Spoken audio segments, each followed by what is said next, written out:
Oboyan, je vous souhaite la bienvenue à la chaîne YouTube École de Sagesse. Mon prénom est Conan, je suis ivoirien. Mon prénom signifie le courage et la force. J'anime les émissions, les religions en Afrique et les spiritualités en Afrique. À travers ces émissions, j'ai déjà parlé des religions étrangères introduites en Afrique. Maintenant, c'est le tour des spiritualités ancestrales de la communauté noire. Il est important de thématiser ouvertement ces différentes croyances au sein de la communauté noire, pour lutter contre l'abrutissement religieux et l'imposition culturelle des nations étrangères qui ont imposé leur religion aux ancêtres du peuple noir. À notre époque, il est important que le peuple noir se débarrasse de toute forme du colonialisme lié aux religions étrangères. Cette émission est un instrument pour vous inciter à la réflexion, pour briser les chaînes religieuses du colonialisme. Aujourd'hui, je vais présenter la troisième partie de quelques spiritualités de l'Égypte antique noire en me basant sur le mythe concernant le dieu Osiris qui est très important dans la mythologie de l'Égypte antique. Le dieu Osiris est encore appelé Osir selon certaines interprétations.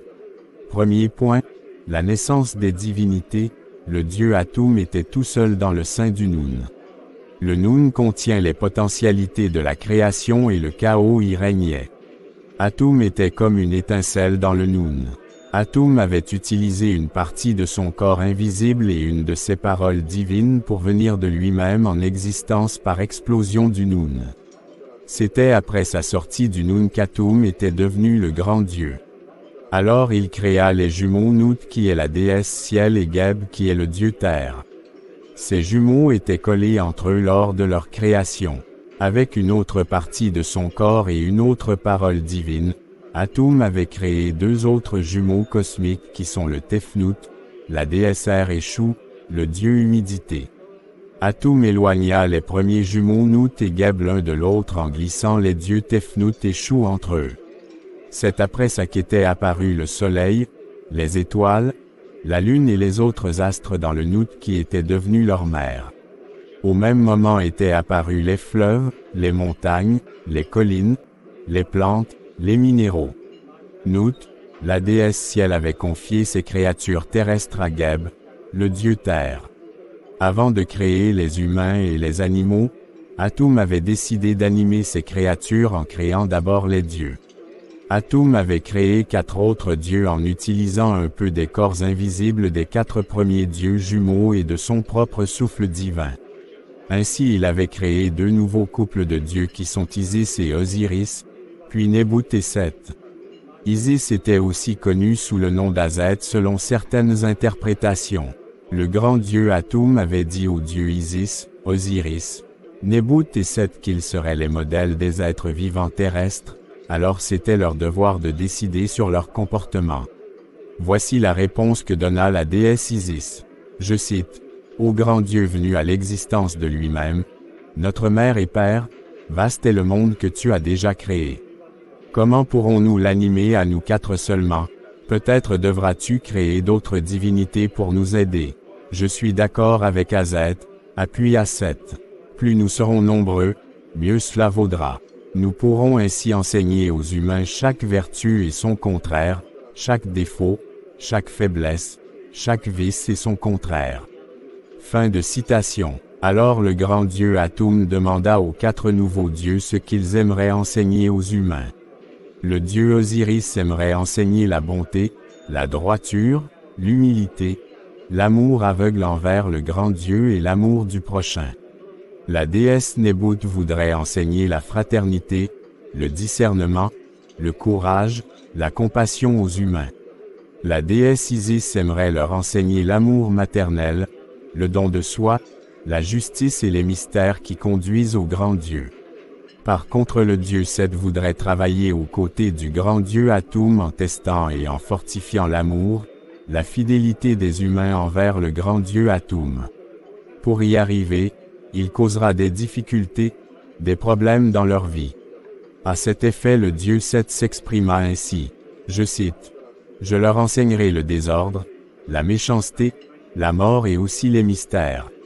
Car ô grand Dieu qui est venu à l'existence de lui-même, Ô mère Père parfait de la perfection sans nom, nul ne doit pouvoir revenir en ton sein avant d'avoir appris à surmonter les épreuves purificatrices du souffle divin que tu lui as donné, dans ta grande miséricorde et qui l'aura corrompu par son existence terrestre. » Fin de citation. Le grand Dieu Atoum accepta toutes les propositions des 4 derniers dieux. Alors il créa plusieurs dieux en utilisant des parties de corps invisibles des 4 premiers dieux créés Nutve-Geb, Shu et Tefnut, puis son propre souffle de vie. Deuxième point, la mort d'Osiris.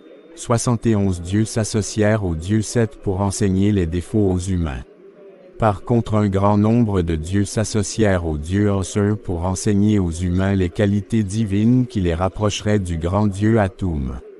Un autre grand groupe de dieux décidèrent de rester neutres, puis coopérer avec le groupe du dieu Seth et du dieu Osiris en cas de nécessité. Le grand dieu Atoum était considéré à la fois comme mère et père, il était d'accord avec toutes les propositions des multiples dieux qu'il avait créés. Il retourna dans son palais et observait les dieux créés. Le dieu Osiris enseigna l'agriculture aux autres dieux sur le corps de Geb qui est le dieu terre. Le dieu Seth était jaloux des œuvres du dieu Osiris et fit brûler une grande partie des plantes de la terre à travers une très forte chaleur. Aucun dieu ne reprocha Seth pour son méchant acte.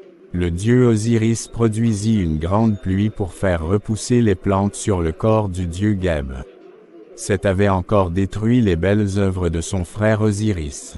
Cela s'était reproduit 7 fois. Alors le dieu Osiris alla voir son frère Seth pour lui faire des reproches à cause de ses mauvais actes. Je cite leur discours. « Mon frère, mon autre moi-même, pourquoi détruis-tu toujours ce que je fais? As-tu oublié que j'ai choisi d'enseigner aux humains le courage, l'abnégation, le travail ?» répondit Seth. As-tu oublié que j'ai choisi de faire savoir aux humains que la nature doit obéir à un cycle? Abondance et pénurie, mort et régénération.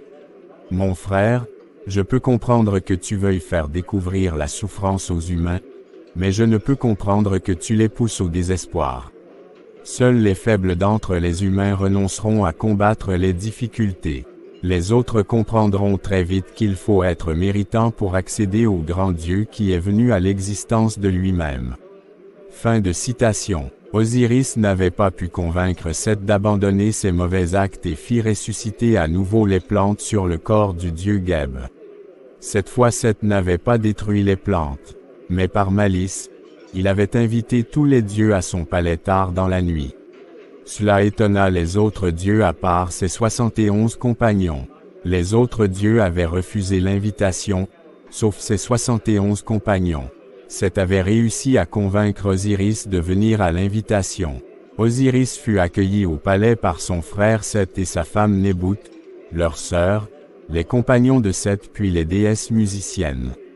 Après l'installation du dieu Osiris, les déesses s'étaient retirées et les dieux restèrent entre eux en buvant le vin préparé par Seth. Ils étaient tous joyeux et s'amusaient bien. À un moment, Seth proposa à ses invités, surtout à son frère Osiris, d'entrer dans un merveilleux coffre qu'il avait fabriqué. Celui qui aurait pu entrer sans problème dans ce coffre, pourrait le garder. Autour d'Osiris, il put entrer sans problème. Aussitôt Seth et ses compagnons se précipitèrent sur le coffre et le fermèrent très bien. Seth transforma par magie le coffre en un tronc d'arbre compact. Seth ordonna que le tronc d'arbre soit jeté dans le fleuve qu'il appela Nil. Cela fut fait avec l'aide de 6 autres invités de Seth. C'est ainsi qu'Osiris mourut. Troisième point, la résurrection d'Osiris. Isis avait attendu impatiemment le retour d'Osiris de la fête. Comme il n'était pas de retour, elle s'était rendue chez son frère Seth pour le chercher. Seth et ses invités ne lui donnèrent pas de réponse convenable. Grâce à Nebut, la femme de Seth, Isis avait su qu'elle ne pouvait pas compter sur Seth pour retrouver Osiris. Alors les 2 déesses se mirent à la recherche d'Osiris et le retrouvèrent dans le fleuve du Nil étant enfermé dans du bois. Elles le firent sortir du fleuve et du bois. Comme Osiris était déjà mort, elle et les autres dieux essayèrent en vain de le ressusciter, car seul le dieu Atum détenait le secret sur le mystère de la vie. Par sa sagesse et magie, Isis avait pu obtenir auprès du dieu Atum le secret sur le mystère de la vie.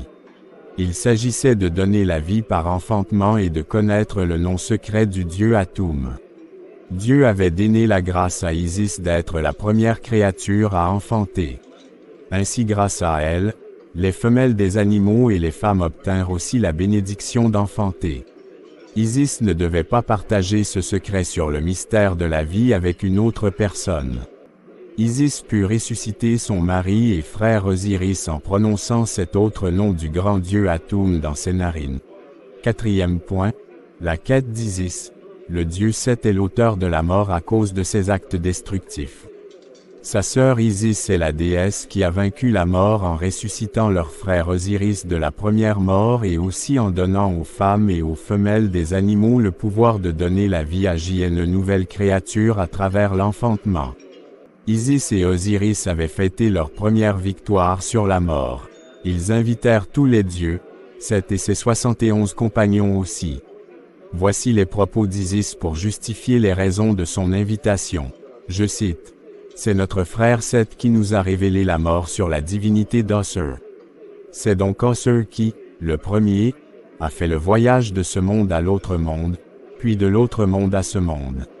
Voilà pourquoi, afin que chacun de nous et chacune de nous tout partagions mystiquement l'expérience d'Osir, je propose que nous buvions ce vin et mangions ce pain qui symboliseront son sang et son corps. Fin de citation. Il n'avait que du pain et du vin à la fête, car il n'y avait pas encore d'animaux pour consommer. Tous les dieux s'étaient réjouis à la fête.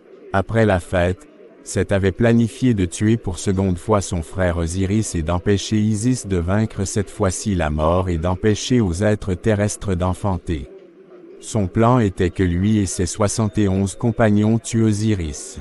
Son corps serait ensuite découpé en 72 morceaux et chacun d'eux devrait bien cacher chaque morceau de corps d'Osiris en des lieux différents. La femme de Seth, Nébut, avait espionné les pensées de son mari, puis informa Isis et Osiris de ce plan diabolique. Elle les informa de ce plan lorsque son mari Seth l'envoya chercher Osiris. Isis avait déconseillé son mari de se rendre chez Seth, mais Osiris avait refusé. Voici son argumentation, je cite. Puisqu'Atum avait ordonné aux divinités d'animer sa création afin de donner des modèles de comportement à sa future création humaine, chaque divinité devait accomplir pleinement son rôle. Lui, Osir avait choisi d'être un exemple de bonté, d'innocence, de pureté de cœur. Il n'avait aucune raison de se méfier de son frère Seth. La prudence ne faisait partie ni de ses qualités ni de ses défauts. Fin de citation. Osiris se rendit alors chez son frère Seth. Seth et ses 71 compagnons se guettèrent sur lui en le frappant, en le tuant, en le découpant en morceaux et en cachant les morceaux de son corps en des lieux différents. Lorsqu'Osiris ne rentra pas à la maison, Isis le chercha chez Seth. Nébut et Isis se mirent à nouveau partout à sa recherche. Elles retrouvèrent uniquement 71 morceaux du corps d'Osiris. Le morceau qui manquait était le pénis d'Osiris. Puisque le corps d'Osiris était incomplet, elles ne pouvaient pas le ressusciter. Mais par miracle Isis put tomber enceinte d'Osiris en se couchant sur lui, lui ayant fabriqué un pénis en pierre. C'est une autre forme de victoire sur la mort. C'était en ce moment que le mythe de la Vierge tombée enceinte était né. 5e point, les récompenses pour Osiris. À la confirmation de la mort d'Osiris, ses funérailles furent célébrées grandiosement. Le cercueil d'Osiris fut placé au ciel et Osiris fut élevé au rang suprême de chef du tribunal des morts. Voici une citation à ce propos. Je cite. Par sa bonté, sa magnanimité et son sens de la justice, Osir avait montré qu'il pouvait conduire le jugement de tous les défunts, que ceux-ci soient des divinités ou d'autres futures créatures d'Atum. Fin de citation. Pour aider Osiris dans sa tâche de juge des défunts, on mit à sa disposition 42 dieux qui sont répartis entre Seth, Isis et Nébut, dont la mission était de surveiller les 6 directions de l'univers qui sont l'Est et l'Ouest, le Nord et le Sud, le Zénith et le Nadir. Ces directions de l'univers étaient représentées chacune par 7 dieux. Après d'autres importants événements qui s'étaient déroulés, le dieu Atum se sépara des autres dieux en leur rappelant qu'il retournait pour toujours en son lieu secret, qui est très pur, c'est-à-dire le paradis. Puisque le dieu Atum témoigna de la satisfaction à l'égard des autres dieux, il ordonna au dieu Nom, le potier, de créer les êtres terrestres. Je cite, « Nom, le potier, tu disposes d'assez de limon d'une île primordiale pour donner un corps sox créatures qui penseront et qui parleront. Fais-les toujours doubles, la femelle avec le mâle, la femme avec l'homme comme j'ai fait avec vous. Pour les animer d'un souffle de vie, tu disposes également d'assez de force vitale dans laquelle tu puiseras les gouttes dont tu peux avoir besoin. N'oublie pas que je suis inépuisable. » Fin de citation. Le dieu Atum quitta l'assemblée des dieux sous forme de souffle de vent. Selon le mythe d'Osiris, des fêtes sacrées et des rites funéraires sont dédiés au dieu Osiris. Leçon à tirer, à travers le mythe sur le dieu Osiris encore appelé Osir, nous remarquons des ressemblances à certains points avec le mythe de Jésus-Christ relaté dans la Bible et la création du monde. Par exemple, les deux personnages des mythes ont les mêmes caractères agréables aux yeux du grand Dieu et de certaines créatures spirituelles. Ils ont aussi souffert, puis ont été tués injustement de la part du méchant esprit appelé Seth dans la mythologie égyptienne ancienne et Satan dans la mythologie chrétienne. Ils ont vaincu la mort par la résurrection et sont devenus les symboles de la renaissance, de la vie éternelle. Ils ont été honorés par le grand Dieu en devenant juges des créatures de Dieu et la porte d'entrée au paradis. Leur victoire sur la mort est commémorée par des fêtes et des rites religieux comme par exemple la célébration du pain et du vin qui symbolisent le corps et le sang de ces héros divins. Puisque le culte d'Osiris existait avant la naissance du christianisme, cela veut dire que le christianisme a copié et adapté le culte du dieu Osiris. De plus, l'idée de former les êtres terrestres à partir de la terre et le souffle de vie, puis les créer mâles et femelles a aussi été copiée puis adaptée par les religions abrahamiques. En conclusion, cette émission délivre quelques informations sur les spiritualités de l'Égypte antique noire. Comme on le constate, les religions abrahamiques présentent quelques points communs avec les spiritualités de l'Égypte antique noire. Ces points communs sont liés par exemple à la création des êtres terrestres et au mythe d'Osiris. Puisque ces spiritualités égyptiennes existaient au moins 5000 ans avant les religions abrahamiques, cela voudrait dire que ces religions abrahamiques ont copié les spiritualités africaines et qu'elles ne sont pas diaboliques. Si les dieux de ces religions abrahamiques vont jusqu'à copier les spiritualités qu'ils considèrent comme étant diaboliques ou païennes, alors cela prouve que ces dieux ne sont pas 100% saints et que le diable n'est pas 100% mauvais. Je lance un appel aux Africains à prendre la décision de chercher Dieu avec sincérité de cœur en faisant l'effort de bien s'informer d'abord sur les religions étrangères avant d'y adhérer. Et ensuite de bien s'informer sur les spiritualités que ces religions étrangères diabolisent avant de prendre une décision quelconque. Sans l'esprit de curiosité ou de discernement ou de réflexion, le croyant se laissera facilement manipuler, ou abuser, ou abrutir avec des inventions humaines portant des masques religieux. Les trois peuples, c'est-à-dire les Arabes, les Juifs et les Occidentaux qui sont responsables de la construction des religions abrahamiques, étant à la recherche de leurs propres identités religieuses, ont construit leurs propres dogmes religieux. Ce qui poussa les chefs religieux et politiques de ces trois peuples à modifier la parole de Dieu en fonction de leurs intérêts humains et non en fonction des intérêts de Dieu. Reste à savoir si cet acte est approuvé par Dieu. Seuls les croyants qui aiment la vérité et cherchent le vrai Dieu pourraient se poser des questions suite à ces vérités et changer convenablement leur manière de penser sur Dieu et de l'adorer. Quant aux croyants endoctrinés, ils auront peur de la vérité au lieu de l'aimer, car ils prononcent le nom de Dieu par suivisme et non par conviction. Les religions abrahamiques ne sont pas bonnes pour les Africains, mais plutôt pour les peuples qui les ont construites.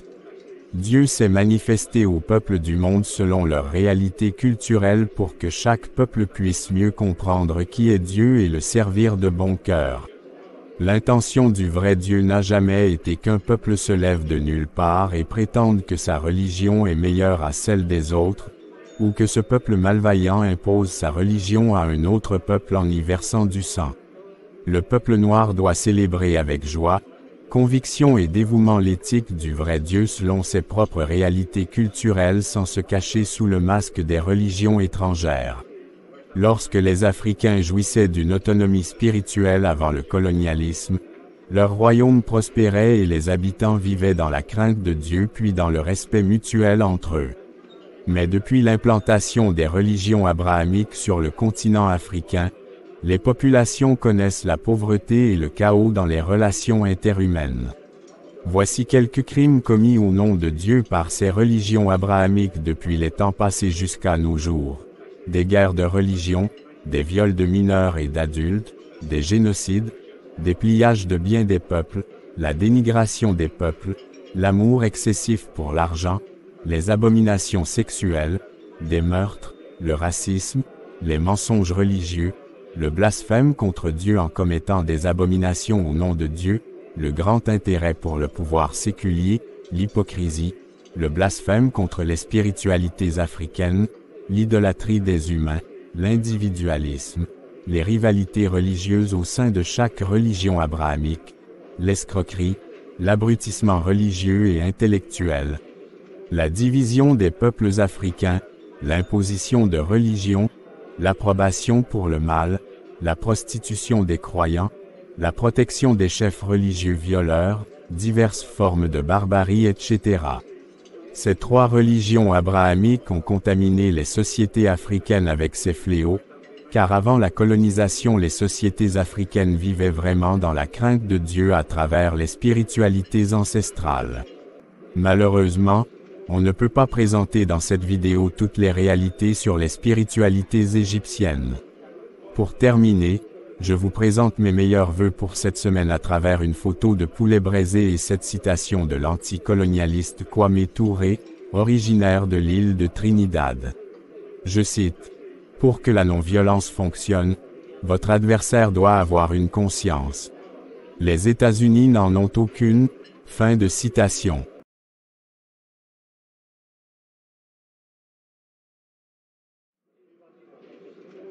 Très chers abonnés, merci pour votre attention et veuillez partager cette vidéo au maximum à vos contacts pour permettre à plusieurs de s'instruire.